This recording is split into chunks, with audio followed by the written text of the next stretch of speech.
Hola chicos, ¿cómo están? Bueno, espero que muy bien. Bueno, yo ya fui recibiendo unos trabajos prácticos de lo que les pedí de Historia de la Psicología. Lo que les voy a pedir es un favor respecto al listado de alumnos, a ver si algún alma voluntariosa puede mandarme por mail un listado con todos los que están cursando actualmente, ¿sí? Un listadito con los alumnos que estén cursando. Alguno que me mande por mail el listado y en el cuerpo del mail ponen nombre y apellido y número de teléfono, ¿sí? Bueno, si ustedes desean armar un grupal vía chat conmigo, no tengo ningún problema. Yo creo que esto ya se los dije, creo que no los tengo en chat aún, pero bueno, cualquier cosa lo pueden hacer, no hay problema. No he recibido consultas respecto al Levi-Strauss. No sé si es que quedó claro o que quizás no llegaron a escuchar la clase o no llegaron a leer el texto. Pero bueno, sería interesante que ese texto me comenten si lo fueron entendiendo y si fueron captando la idea principal del tema de la ley de prohibición del incesto y cómo se comprende el pasaje de la naturaleza a la cultura desde Levi-Strauss, ¿sí? Así que bueno, aguardo comentarios o cualquier consulta si me la quieren hacer. La verdad que lo ideal para mí sería que sea por WhatsApp. Me resulta mucho más práctico que el mail, ¿sí? Así que bueno, si quieren incorporarme al chat y hacerme una consulta vía chat, será bienvenida, no tengo problema. Bueno, hoy vamos a hablar de conductismo. Empezamos con la primera escuela de la psicología. En la próxima clase les voy a dar cognitiva. Les pido que lean los textos que vayan llegando de estos dos temas. Y finalmente les voy a dar Freud, ¿sí? La primera, la segunda tópica. Les voy a leer algunas definiciones como para que tomen nota, desgraben mi clase y con eso se van a manejar, ¿sí? Así que bueno, hoy les voy a introducir lo que es conductismo, van a tener el texto. Me interesa que saquen las ideas fundamentales, tanto de conductismo, cognitiva y psicoanálisis, ¿sí? Esto les va a servir después para entrar en psicología contemporánea, que es la materia que creo, al menos consultoría, la tiene en el segundo cuatrimestre. Bueno, entonces, contextualizando lo referente al conductismo, bien, para poder entender una teoría científica siempre hay que tener en cuenta el contexto histórico-cultural donde se desarrolla y donde se investiga y donde se teoriza, ¿sí? Ustedes tienen que tener en cuenta que siempre es importante saber en qué contexto emerge una determinada investigación y considerar que esa investigación surja no es casual, y que ese objeto de estudio sea recortado no es casual tampoco, ¿sí? El conductismo se desarrolló en Estados Unidos, esto fue a comienzos del siglo XX, ¿sí? Y bueno, la realidad es que está relacionado un poco con los fenómenos económicos que se daban en Estados Unidos para ese entonces, eh, donde lo que se daba propiamente eran reformas industriales, reformas comerciales y económicas, y también, bueno, tenían como, digamos, como eje la Primera Guerra Mundial, por lo cual iban a tener mucha gente que llegaba de este contexto.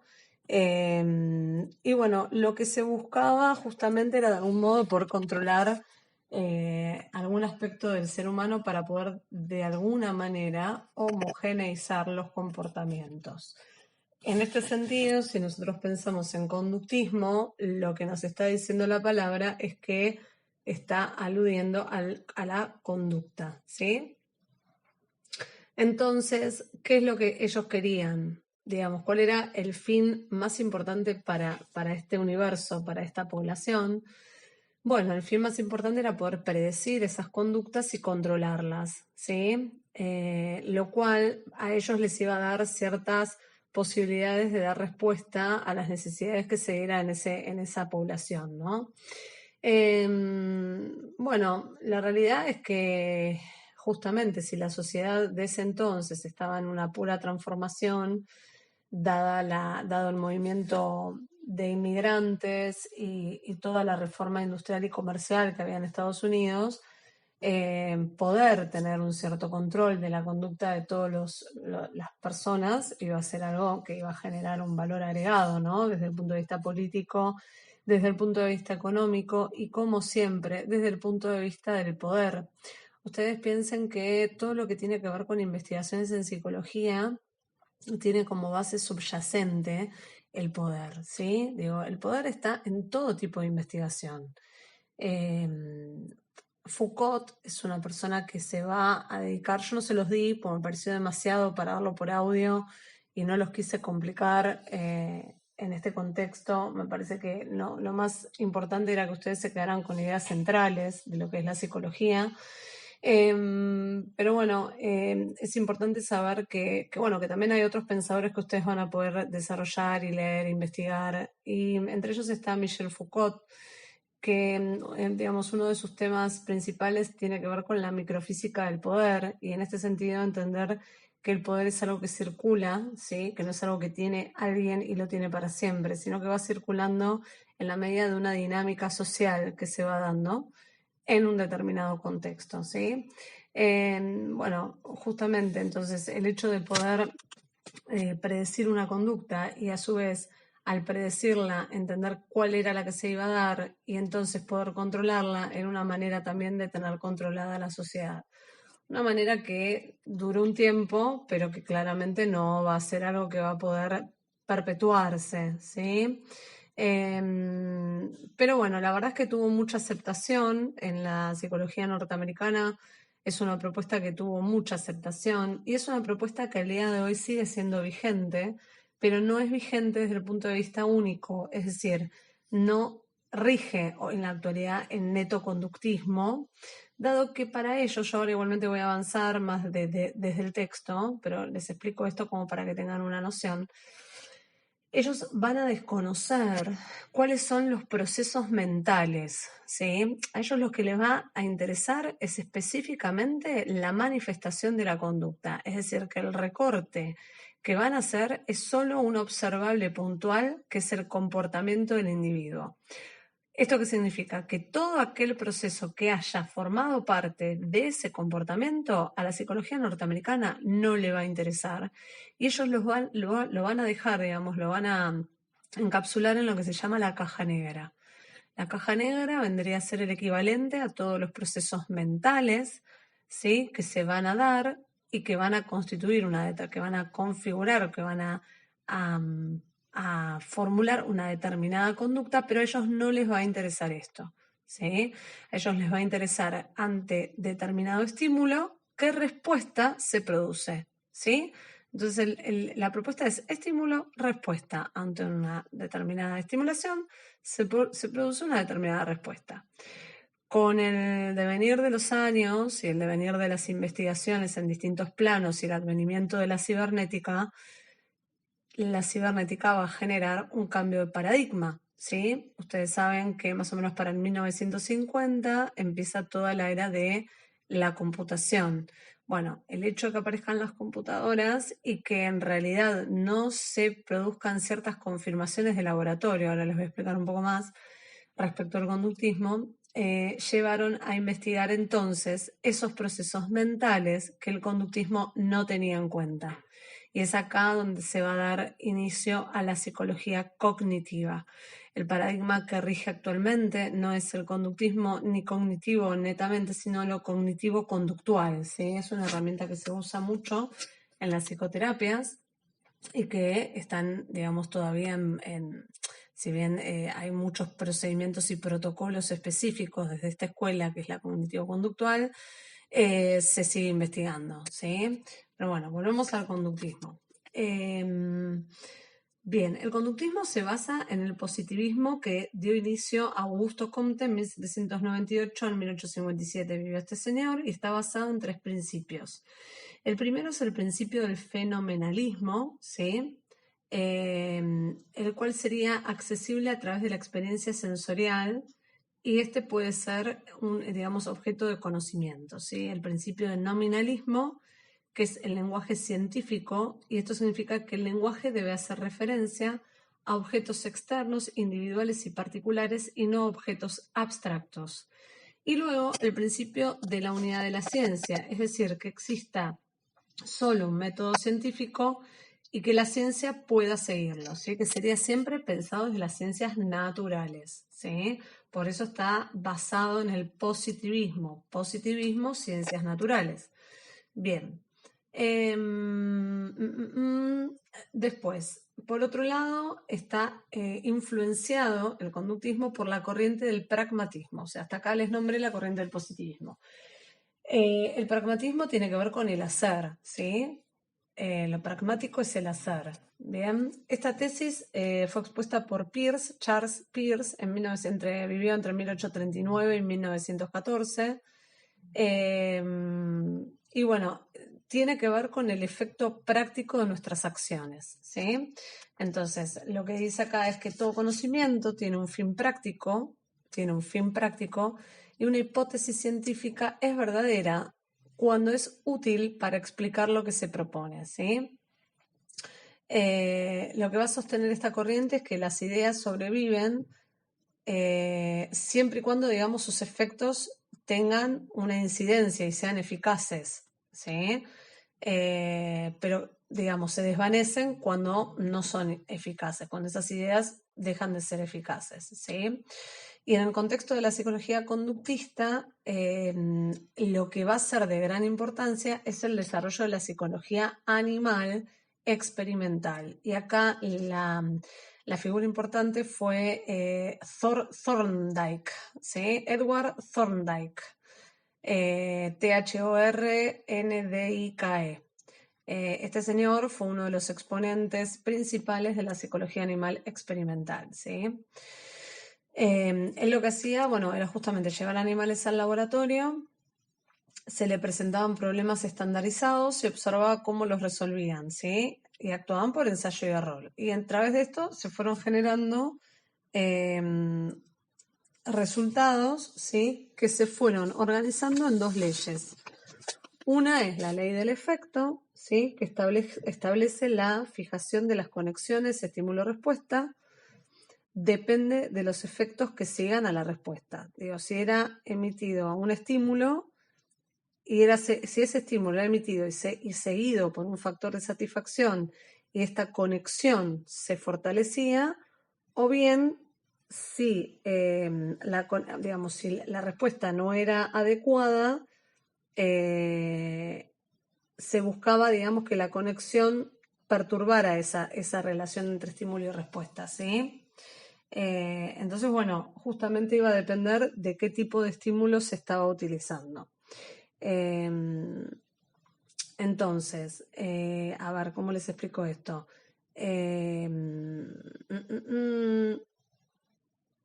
Bien, ustedes tienen que entender que la práctica es así. Si hay un estímulo, si yo propongo un determinado estímulo que genera una determinada respuesta, ¿no? Entonces, yo, digamos, apruebo esa respuesta. Si yo le doy un valor positivo a esa respuesta, lo que voy a lograr es que se confirme, se afiance la relación entre ese estímulo y esa respuesta, ¿sí? Ahora, si entre ese estímulo y la respuesta lo que yo hago no es aprobar esa respuesta, digo, es, digamos, de algún modo no generar como cierta aprobación, lo que genero es una debilitación entre la relación del estímulo y la respuesta. Traducido en otros términos prácticos, si un alumno en la escuela, yo le doy un estímulo, le doy una consigna, y el chico se comporta de una determinada manera ante un determinado ejercicio, me da el resultado y yo lo felicito y lo apruebo y le digo, qué bien trabajaste. Bueno, es muy probable que el recurso que él haya utilizado para lograr ese ejercicio, yo lo esté de algún modo fortaleciendo, ¿sí? Ahora, si lo que me entrega yo no lo felicito, no lo apruebo y no lo reconozco, probablemente debilite la relación entre ese estímulo y esa respuesta, ¿sí? Cualquier cosa me lo preguntan de vuelta y lo vuelvo a explicar.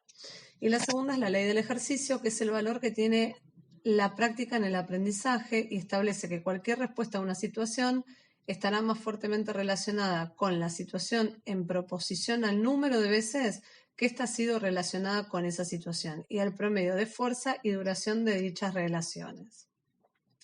La ley del ejercicio o la práctica por sí sola no produce aprendizaje, sino que para que éste se produzca es necesario que la ley de efecto acompañe a la ley del ejercicio, ¿sí? O sea que ambas tienen que estar relacionadas. ¿Qué significa esto? La ley del ejercicio es que se repita una situación, ¿sí? Digo, si lo hago una sola vez, probablemente esa respuesta no se aprenda. Ahora, si lo hago varias veces, esa respuesta probablemente se aprenda, ¿sí? Entonces ahí entra en juego la ley del ejercicio. A ver cuántos minutos vamos. Bien, voy a cortar acá. Bueno, parte 2 de la clase 9, continúo con conductismo. Bien, les leía entonces, la ley del ejercicio o la práctica por sí sola no produce aprendizaje, sino que para que éste se produzca es necesario la ley del efecto acompañe la ley del ejercicio, ¿sí? O sea que ambas tienen que darse simultáneamente. El conductismo surge en 1913 como paradigma científico en psicología, ¿sí? Piensen que para este año en Europa estaba Freud investigando también. O sea que parte de lo que está pasando en América es una respuesta a lo que está pasando en Europa.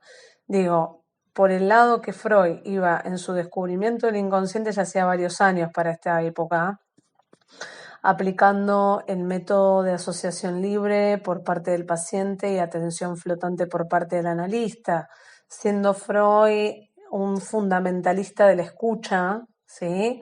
Surge de algún modo en respuesta a esta corriente tan importante de la modernidad, el conductismo, ¿sí? La principal figura fue John Watson, ¿sí? Quien lo que va a plantear Watson es que había llegado el momento de estudiar a la gente, había llegado el momento de estudiar lo que la gente hace y no lo que la gente piensa o dice. Digo, una patada para Freud esta, ¿no? Ya que para él tratar de investigar esto último había dificultado la posibilidad de que la psicología se convirtiera en ciencia. Bien, esto es una respuesta, insisto, al psicoanálisis, ¿sí? Bien, Watson y el conductismo clásico, digo, fue lo que da fue quien da, perdón, inauguración al conductismo clásico, pensaba mucho en el ámbito de trabajo e investigación de la psicología dentro del marco de las ciencias naturales, ¿sí?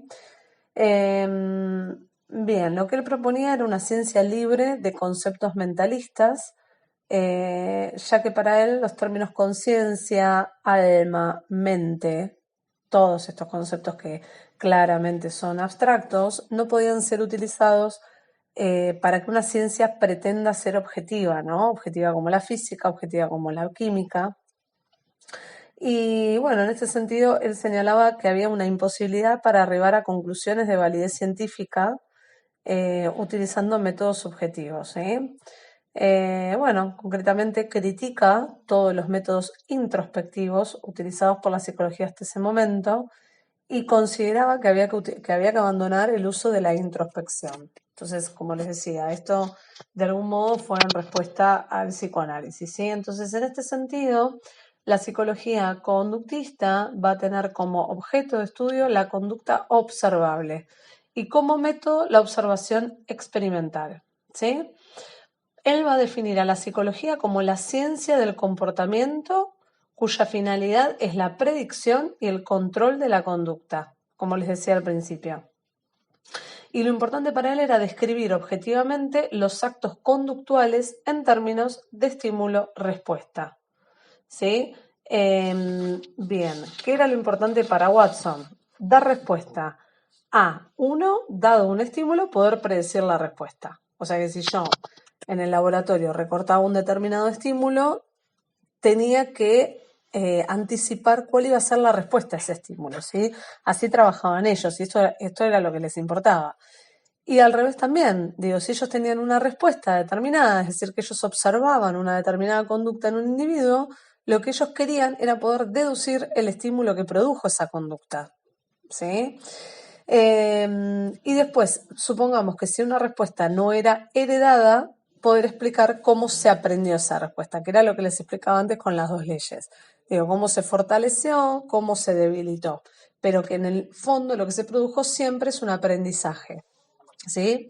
Bien, bueno, acá les voy a dar el ejemplo que lo deben conocer de Pavlov, ¿sí? El del perro que se le da un plato de comida y se va a segregar saliva, ¿sí?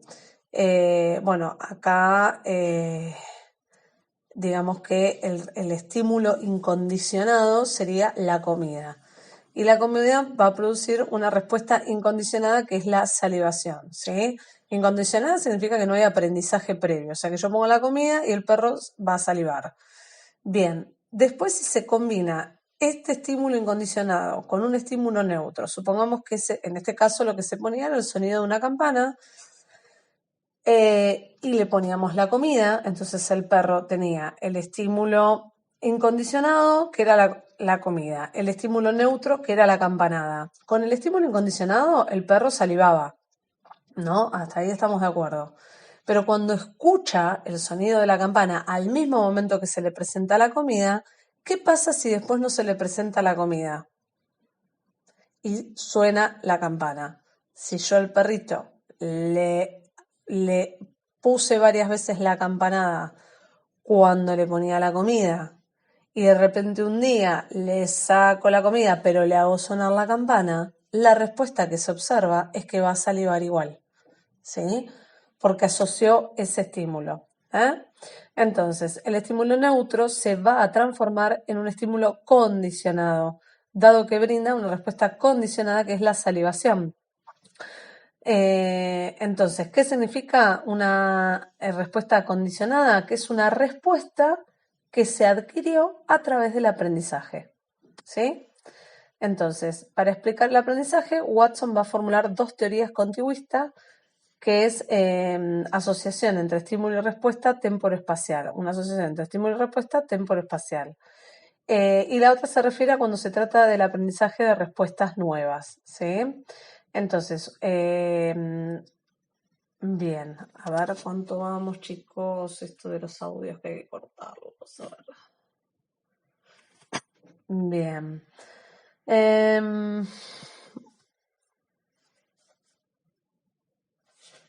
Bueno, a ver.